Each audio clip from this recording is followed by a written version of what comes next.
This week I've got Heather on the show from Street Group. I know you have, Street and Spectre, so we're going to touch on both of those within the interview. And I'm so excited to have you on as a guest. I've followed your journey for many, many years. So I'm very pleased to have you on. And I want to actually take everybody back to the very beginning and ask you, what surprised you most about when you first started, and did you think you would have the impact you've had in the industry? So a nice easy one as the opener. So I think it's fair to say that I thought I understood estate agents because both my parents are estate agents, had their separate businesses, so sort of grew up in the industry. And you often hear people say, every agent operates differently and we're all different, we all do things differently. And I think people scoff at that a little bit, but it's true. Every agent operates slightly differently. So that was something I would say surprised me when I joined, moved from what I was doing into this industry, because I did learn very quickly that there are huge differences between the way agents operate, and it's true. So yeah, that was the first part of the question. What was the second part? Did you think you'd have the impact you've had in the industry? So when my brother first developed Spectre version 1.1 8 years ago, and I saw it, I was genuinely blown away. Again, because I've spent my entire life, absorbed in this industry. Well, whilst I was a child, and knowing from just my dad's business, which is still going, that there wasn't anything out there like it at the time. I did know, if that sounds awful, doesn't it? But I did know that if we could just show agents what this tool could do, Yeah. they would love it, because I knew how much time it was going to save. So yeah, from a Spectre perspective, I had probably a naive amount of like confidence in the product. And Good. me and Tom laugh all the time. We laugh and we say, God, we were so naive when we started. We just thought, well, we've built this brilliant product. Agents will obviously sign up for it. And I look back and I think it's really good that we had that naivety, because, we might not have done it if we were fully aware of all the challenges and pitfalls of running a business. But we did it and it Yes. worked. So, and yeah, and then with on the street side, we were already in the prop tech world with Spectre, and we were Yes. living and breathing it every day, and we were so passionate about prop tech and Yes. watching what the incumbent CRM providers were doing, that again, like we didn't take that decision lightly. It was very much a case of, we're only going to invest all this money in building a CRM if we genuinely think we can do it 10 times better than anybody Mhm. else. So yeah, it wasn't a decision that you take lightly when you think about how big of a system Yes. street.co.uk is now and how many millions go into developing it. Obviously, it's not something that you think, do you know what, let's have a gamble at this. Personally, I think that eh, if you don't believe in something, you'll never get somebody else to believe in it either. Because if you don't believe in it, how can you expect anyone else? It's a good thing to believe in what you do, and to believe in it so strongly that you believe that it is better than what else is out there, and you believe in it that it will enhance what someone's doing. Yeah, I mean, it consumes us, me and Tom. It's our lives. It's what we think about 24/7. And obviously, me and Tom, my co-founder, he's also my brother. And our family try and ban us from talking about it outside of work. But it's impossible, because I think, when you run your own business and you've built a product that you do so passionately believe in, Yep. it is all consuming all of the time. Yep. So yeah, massively believe in what we're doing and where we're going, and the fact that it will make agents' lives easier and Yep. happier and less stressful. I'll plug a book I read many years ago called The Secret. Don't know if you've read it, Heather, or looked into it. It's about the power of believing in something and pulling it towards you. Basically, you have to work towards it, but it's about Profit the power. closely. The Secret. Oh, just The Secret. Okay. No, I haven't read Yeah. that. I'll send you the link, but it's about the power of basically believing in something so that things pull towards you. It's kind of like you put it out into the universe so that it helps find you. I mean, you can't just say I want to find £1 million lottery ticket. It's not. It doesn't work like that. It's like you've got to work towards the goal, but you have to believe in it. So that's why I wanted to ask you that question, because I wanted to see what your thoughts were before you started, because you have done such amazing success and had such an amazing impact on the industry, and I wondered if you believed in that from the start, which helped you with that journey throughout, because if you don't believe in something's going to happen, you've got no chance of it happening. That's what I feel. So, Heather, I'm pleased that you had that belief. Yeah, definitely do. Good. And on the street and Spectre front, what's new? What's going on at HQ? What can you tell me? Oh gosh, there's always stuff going on here. I I mean, know. one of our operating principles, which we do very much live by, is that we move quickly. So we're never standing still. On Spectre, we've got a big announcement to come probably in the next few weeks. Can't tell you Yeah. what yet, but just keep your No. ears open for that. Okay. And we're investing actually really heavily into Spectre this year. So there's some really big things coming by the end of the year, which agents will love. And on street, obviously, we've been focusing a lot of our attentions on the property management and client accounting, which is now ready. So we have over 200 agents who have been using that live for over 6 months with no issues whatsoever. So we'll be very imminently coming out of beta on the letting side, which is very Yep. exciting to know. A lot of agents have been desperate for that. So yeah, so it's big things coming this year. Good. I'm excited. And I wanna ask you on some sort of property predictions from you. Can you give me some? Property predictions. Gosh, well, there's a lot going on at the moment, isn't there? There But is. There is. well, I'll give you a prediction that I think is sort of pertinent to the products that we have, because it's something that we survey people about, and I think it's really important, which is changing consumer expectations within property.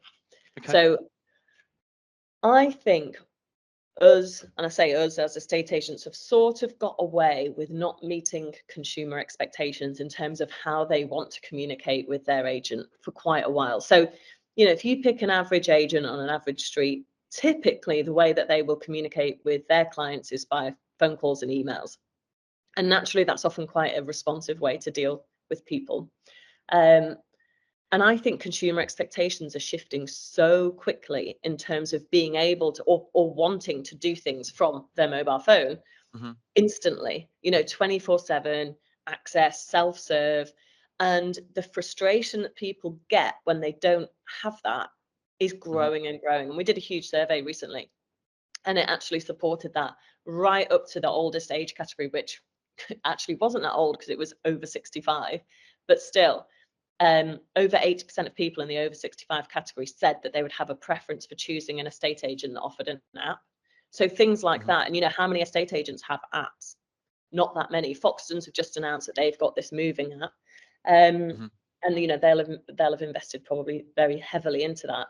And that is what Street offers any Mhm. agent, the ability for them to offer their clients access through an app, that transparency, Mhm. that immediate self-serve, the visibility on what's going on, all that stuff that consumers crave.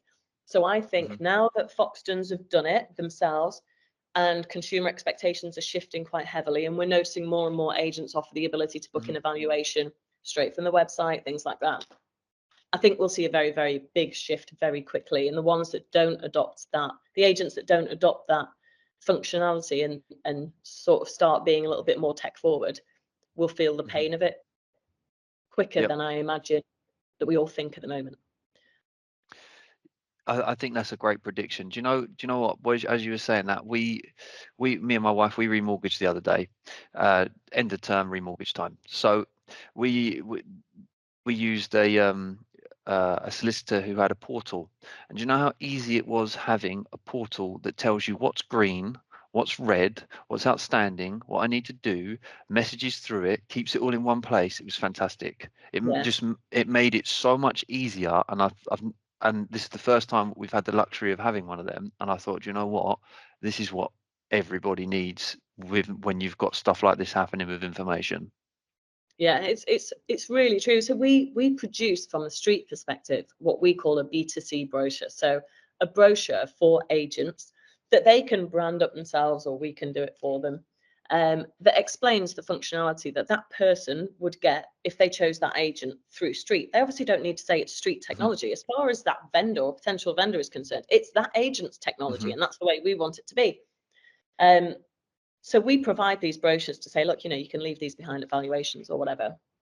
And the demand for those brochures are going through the roof because agents saying, actually, this is really helping and it's really resonating and it's being mentioned when we get instructed. So we're like, happy days, you know, here you go. But I think that, you know, is exactly what I'm saying about more and more vendors saying, like, make my move easy for me, give me Yes. access to stuff, let me, you know, accept viewings via a push notification on my phone, you know, let me view what. So we've done property information questionnaires through the app so that they can do everything from their phone. And it is definitely resonating. And one of the things 100%. that astounds me, I'm going to go on a bit of a rant now, but one of the things that astounds me, and it backed up recently by my brother, my little brother, not the one I've set up this business with, has put his house on the market. And I asked him how he chose who his agents were. And he was like, oh, well, I just went on websites and booked the valuation through the website. And I was thinking, yeah, but there'll have been loads of agents that don't allow you to do that. And he was like, yeah, but I don't really want to speak to them on the phone. And he's not even that young.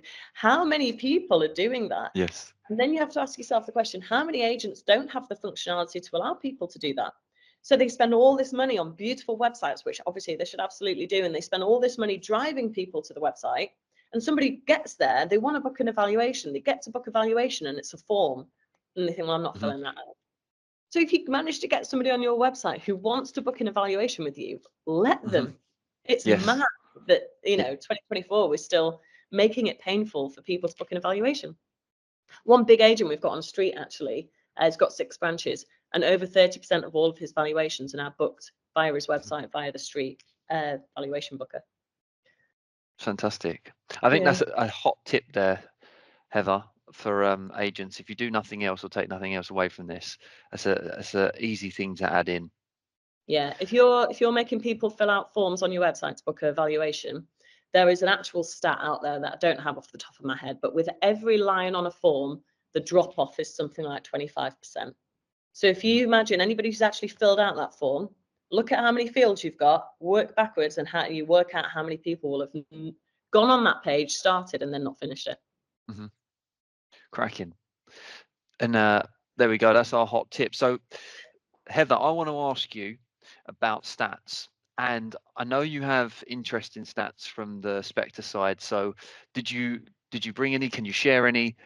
Over to you. You did ask me for this, so I've got some market stats and I've got some Spectre stats. So I'll start with the Spectre stats. So interestingly, the 2 most powerful triggers this year in terms of what has led to instructions are the 3-month and 6-month after withdrawal triggers, which we call the Vault Inspector.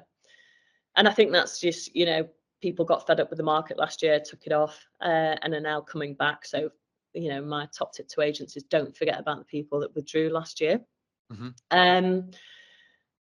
For every £78 spent on what we call 2020s, which a lot of agents will call sold in your road, because Inspector uses AI to pick which properties you should write to. On average, for every £78 spent, you'll get a success inspector on that, which I think is pretty cool. That is. And also, final one off with so far this year, we're finding that the 6-week after reduction trigger is 50% more efficient than writing to people on price reduction. So again, for those Spectre clients out there, make sure that if you're going to send one or the other, turn off your reduction one and send it 6 weeks following a reduction, or send it on both. So yeah, those are some Spectre stats. In terms of the market, I think agents are, you know, quite aware of what's going on in the market at the moment, but days it's taking to get properties sold, as in sold subject to contract, is around 7% higher than this time last year. So it is taking a little bit longer to sell. And year to date, new listings and sold subject to contract are higher than last year, but we have seen a bit of a dip in May. So yeah, watch this space. And final one on the market, reductions are still at an all-time high, which says to me that there's a little bit of work. There's a little bit of an expectation management, I think, on price with vendors, where you sort of have to get them to a realistic price, which is a little bit challenging at the moment, hence why they're going on a slightly higher price, and then there's so many properties being reduced. Interesting, Heather. Thanks for bringing them to the podcast. I do appreciate it. And there's some stats for you, audience, and I want to finish on some semi quick fire questions about you. So first off, what have you learned from being in this field that people should know? I've got a thinker for you. Yeah. One of the big things that I have learned is that as an estate agent, you have to always be ahead of the person next door. So you're I think it's really challenging as an agent, particularly as often they're physically next door, and you often got what, 10 to 20 minutes on evaluation to differentiate yourself. So I have learned that I think it's absolutely imperative for agents to always be thinking of themselves as innovators, because they have to be to keep themselves ahead. But also, I would, my sort of message to agents on that would be, pick suppliers who will do that for you. There is no point picking a supplier who's going to put you years behind what your competitor next door is doing. Yep. And I think agents have enormous choice when it comes to prop tech suppliers. But if I was an agent, and I think this is something that we've learned so much over the last 8 years, that we've embedded it in our operating principles, is that we have to innovate on behalf of agents, because the agents that use our product, Spectre and Street, need to trust that we will always keep them ahead of what their competitor next door is doing. And we live by that in this organization, hence why one of our operating principles is move quickly. Because if we don't move quickly, and the software that our clients use is somehow falls behind what another product could do, then we're not doing our job for our clients. And they need to trust that we're doing that on their behalf. And they can innovate in the estate agency world, and we will innovate on with the tech that they're using. And I think that's a big thing that I've learned, is that you have to move quickly in this industry, because it is so imperative for agents. Yes, it is. I think that's a fantastic piece of advice. And my final question for you is, who is the most influential person in your life, and how did they impact you? Well, I'm going to have to go with my parents here, aren't I? Yep. Yeah, well, they were both estate agents, both very entrepreneurial, both had their own estate agency businesses. They actually had an estate agency together, and then they got divorced, and then they had separate estate agents, which was a really nice family dynamic. But obviously that's shaped everything that I've done. And seeing, your two parents set up their own businesses, and do you know what?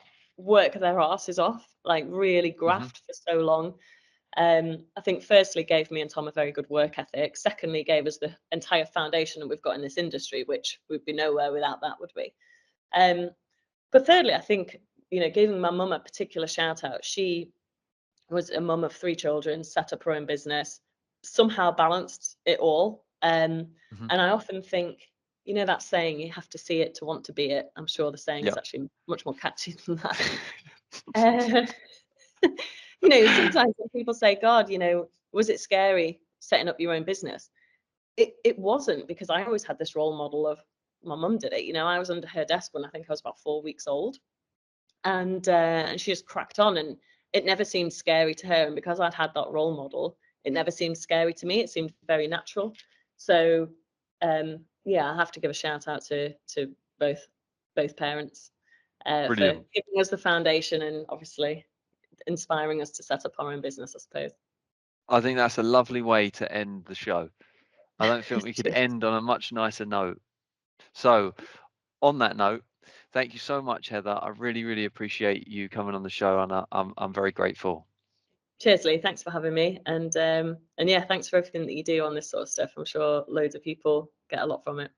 Thank you. Not on this particular episode, but in general.